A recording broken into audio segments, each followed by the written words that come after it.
Hey guys, welcome back to the shack. Tonight we'll be working on a project that's going to be a bit of a combination between woodworking and the laser, of course, as usual.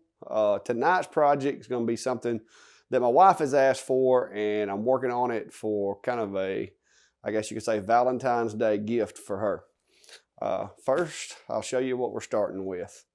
This is a picture of a really handsome young man at a young age.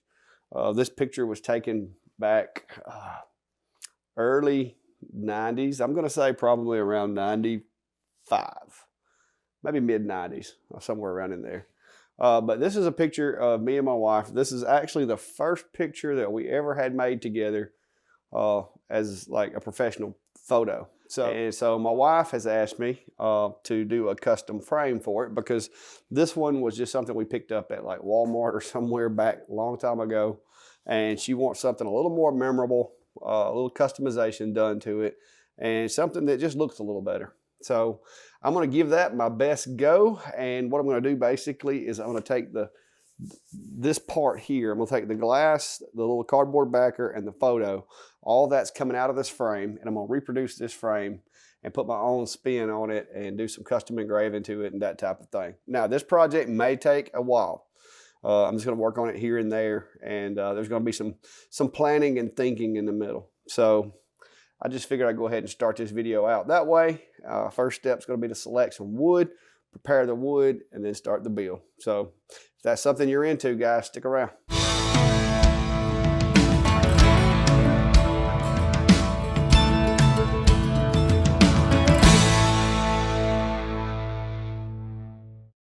All right, guys, after a little bit of debate, I have decided to go with some poplar.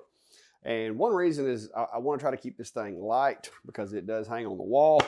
Also, poplar seems to kind of be my wife's favorite as far as the wood. This actually has a little bit of staining to it as well, so that's going to make it have some nice streaks, make it contrast real well once I plane it down and get it ready to turn into those boards.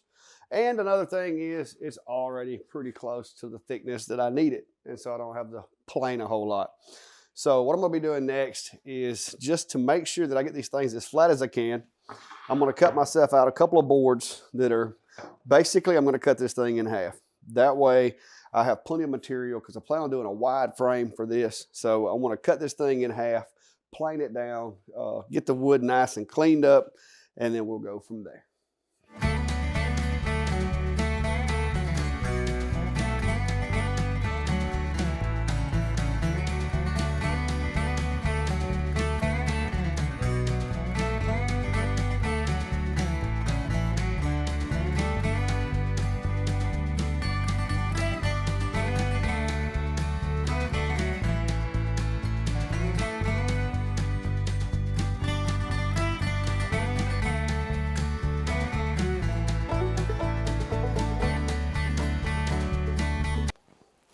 All right, guys, I got all the wood cut that I'm going to be needing.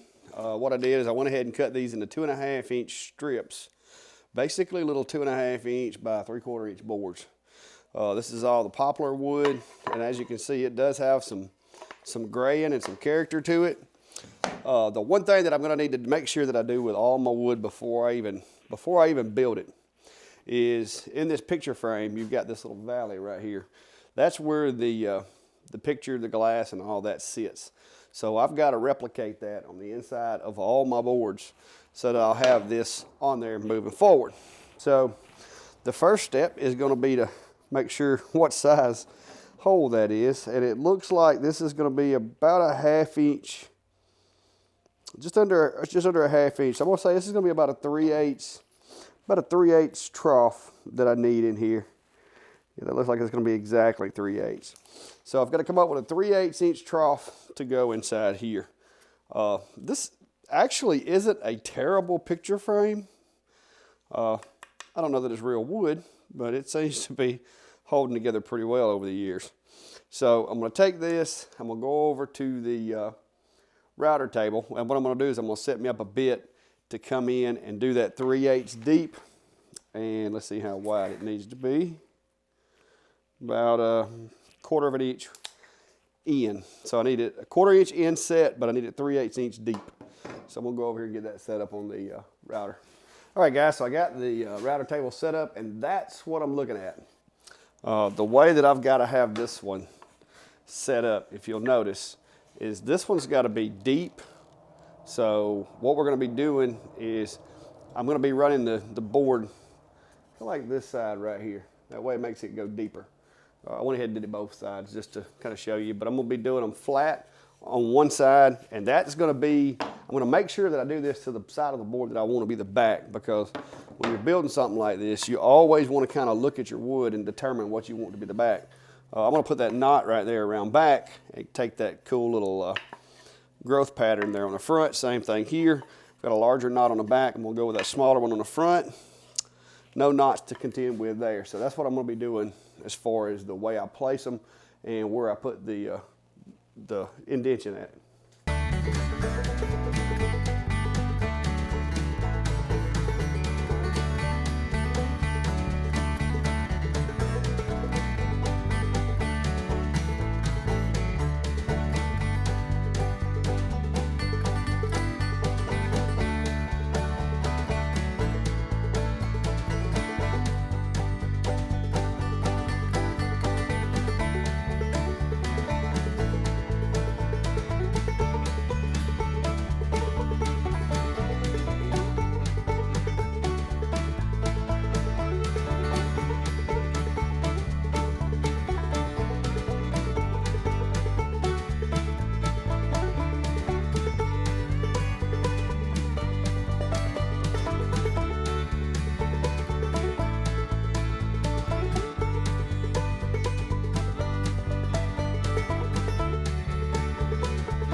All right, guys, so I got everything clamped together, and this is basically what it's going to look like when it's done.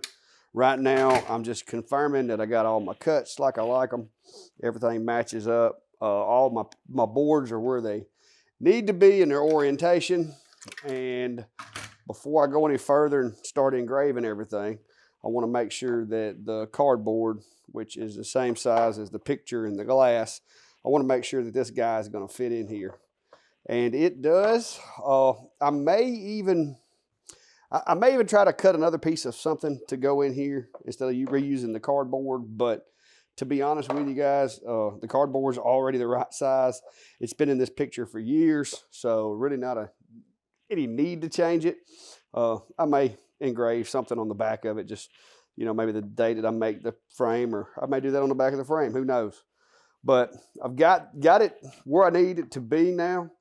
One thing that I do like to do, once I fit check everything, I like to try to make sure that I mark my corners just for me, so that I know this is the way this thing goes. Because when I get to engraving and I get to doing all the other steps that are involved in this build, I'm going to get those things turned around. And so at least I know that this is the back side. This is the way it's going to go. Everything's square. It fits like I want it to there.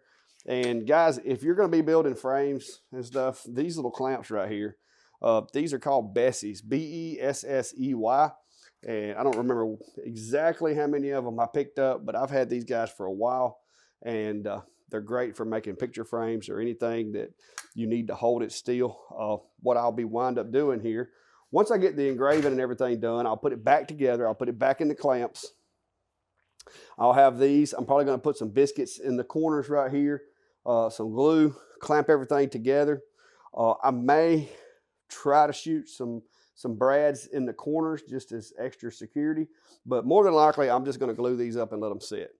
The picture frame should be more than adequate.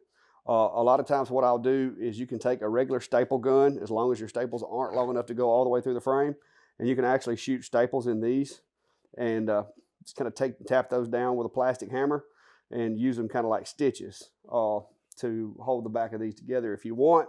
But with this poplar wood, with the way the cuts have lined up, I don't think I'll have any problem with the glue holding. And maybe, like I said, maybe a brad or two in through here. I'm kind of scared to shoot this thing with brads, because if you go too long with those guys, they can cut out, and sometimes they cut out on the front if you're not careful. But that is that's where we're at right now. We're getting there. So not too many more steps will actually have us a picture frame. All right, guys, so now that I've got everything matched up where I want it, I know one of these is going to be the top, one of these is going to be the bottom with the short side. So what I want to do is I'm going to take these guys apart and go ahead and start getting the engraving done, because like I said, these are going to be custom frames, and it is easier for me to get everything into my machine and get everything where I need it if it's not put together. So I like to try to do the engraving before I put everything together. So I'm just going to loosen these clamps just enough to get the material out, and that's also going to save me a little trouble when I go to put the clamps back on it. So the first thing that I want to do is I want to decide which side I want to be the top. Being that one's got a 1 on it and this one's got a 3, I would prefer go with this one. Yes, this is going to be the better piece for the engrave as well. So what I'm going to do is I want to engrave our names up here, and then there's going to be some other random stuff that I'm coming up with for the rest of it. So first thing I need to do is I need to mark the center of this piece. And the reason I'm marking the center of the piece, of course, is because I want to engrave it. And during the engraving, I want to make sure I know where the center is, because to make this a little quicker engrave, the easiest way is to just mark the center and go from there. And that'll make it go a lot faster. I don't know why I'm using that when I've got my steel ruler laying right here. All right, guys, so over at the laser, what I'm going to be doing is I've got one of my little short jig panels up there, and all I need out of that is I need a good square edge to put this up against. And so that's what I'm going to be using that for. All that does is make sure that it's square, so I don't have to worry about my text going up or downhill on me. The next thing, of course, is to set the focus. I'm going to run the focus down to surface. And then I'll be using my little mark that I made for the center of the material and lining the engrave up on it. Now, what I'm going to do is I'm going to put the crosshair right on the bottom edge of the material for now. And I will be changing my settings in Lightburn, of course, to use current position. So I want to do that before I do anything else, is go ahead and change that. All right, I'm going to be selecting myself some text. So I'm going to change that over. Got to make it sure it's to an output. Not sure about the font on this. I'm just going to scroll through here and pick one out.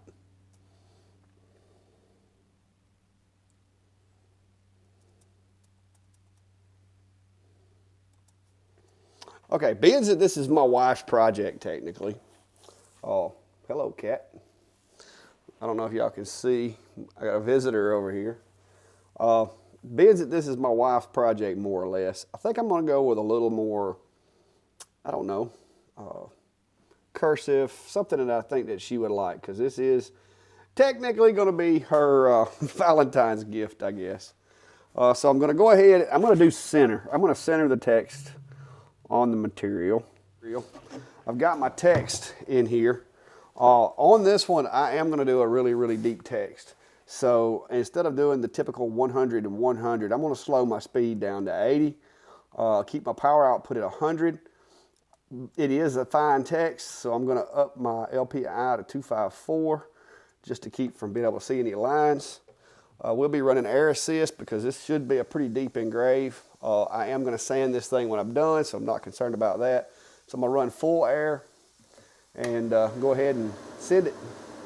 All right, guys, got the first engrave done, and there it is. Come out pretty well.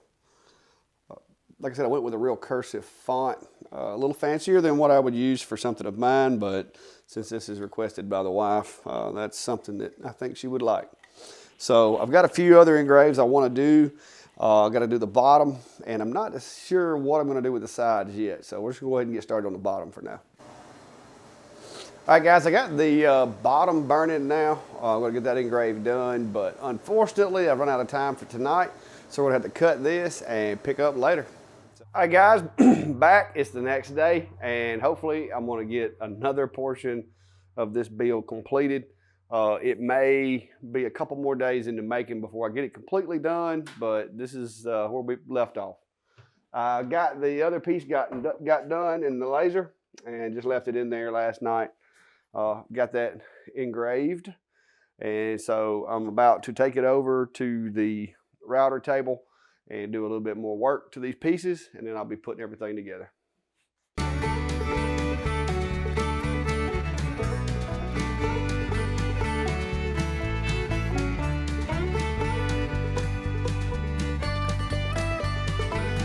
All right, guys, so the next step is I've marked all 4 corners for biscuits. There's several ways that you could put this together, but I have biscuits here in the shop. I don't have a bunch of the specialty little pieces that they use for picture frames typically. So we're going to use biscuits and glue and make this work.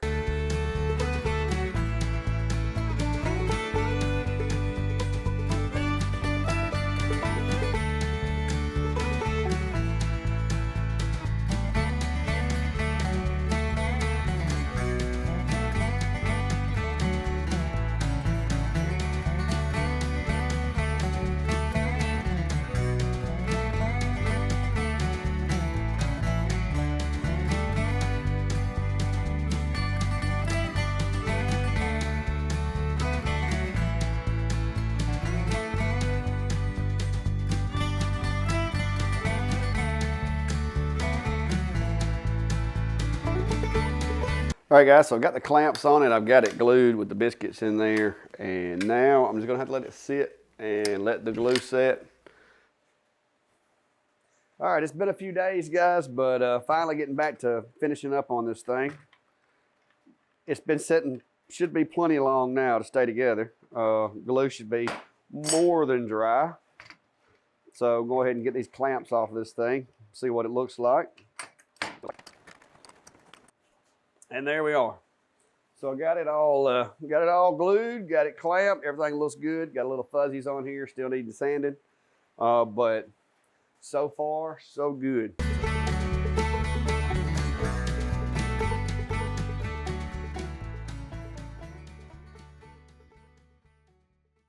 All right, guys, for this one, I'm going to be using English chestnut. And one more reason that I like this poplar is it's such a light wood that you can use almost any color stain you want. You can make it as light as you want or as dark as you want. So the English chestnut is something that I used on the coffee tables that I made for her. And she liked the look and the way the grain pops. So I'm thinking that that's going to be a good color for this project as well. All right, so I've got the picture laid in there. I've got the back. This is the back that came with it. But when I made my frame, part of my intentions was to leave enough of a gap so that I could use a piece of my material and redo the back as well. And I'm just gonna get a little scrap piece and show you here. So that's my intentions. I do have some material also that I think would actually do a really good job of making a nice solid back for this thing. And that's going to be the 6mm MDF that I have. So I think what I'm going to do for this one, just to make sure that everything is the way I want it, is to go ahead and make me an MDF back for this thing. That way I can make me some little straps here to hold it in, and I don't have to worry about this ever going anywhere. So I'm going to get me a piece. I'm going to measure the hole, get over to the laser, and cut that guy out. All right, for the top coat, I'm going to be using some wipe-on poly like you would use if you were working on a lathe or anything like that. I like this stuff because it actually goes on really smooth. You can control how thick it is, how glossy it is, and I just like the look of it. So that's what I'm going to be using for this one. Now I'm just going to let that sit and put it over by the fire, and it should dry here in a few minutes and we can move further. All right, guys, the next step is I've got the picture and everything in there. Got the glass, I got the picture, I've got the little piece of cardboard it came with. To make my frame a little more robust than the one before, I'm going to be making an MDF, it's a 6mm MDF backer to go on here so that I can actually attach this to the frame to kind of tie everything together. And for that, I'll be using the MDF that I bought the other day. All right, guys, so I got the little backer board cut that I wanted to put in there. I had a little bit of a mishap and wound up having to cut it with the bandsaw because I wasn't paying attention when I put my settings in. But anyway, we're going to be using these little 4 brackets. I'm going to be using to hold that in just so I can take it apart if I need to, in the event that something gets broken or whatever.